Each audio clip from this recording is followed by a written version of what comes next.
In today's video, I'm going to teach you how to fix the PayPal we're having trouble with this transaction issue. We all know how frustrating it can be when you're trying to make a transaction, and suddenly an error message pops up, preventing you from completing your payment.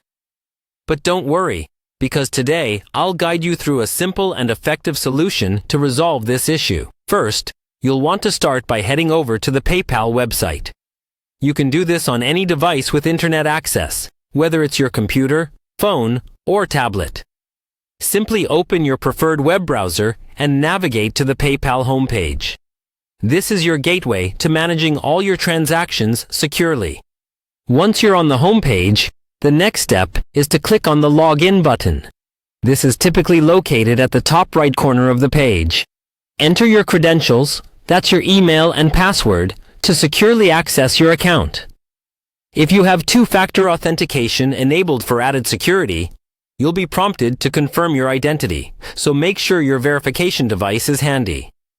After you've successfully logged in, you'll find yourself on the PayPal homepage. From here, you can access various account settings and options. It's a one-stop location for checking your balance, looking at your transaction history, and managing your payment sources. At this point, what you'll need to do is navigate to the summary section of your PayPal account.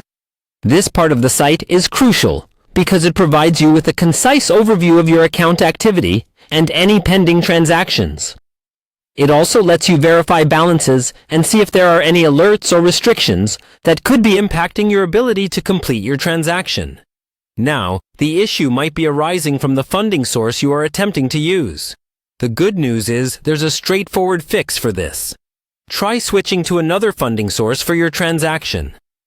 Within the summary section, locate the area where your payment options are listed. Here, you can choose from your linked bank accounts, debit or credit cards, or even PayPal balance if it's available.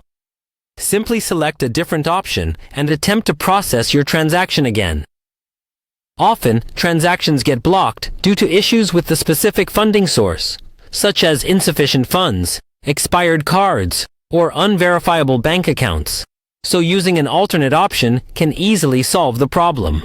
And there you have it, a simple series of steps that you can follow to resolve transaction issues on PayPal. If you find that the problems persist, it might be worth reaching out to PayPal's customer support for further assistance, as they can offer more targeted solutions based on your account's specific details. I hope this tutorial has been helpful, and that you're now able to complete your transactions without a hitch. Thank you for watching, and I'll see you in the next video.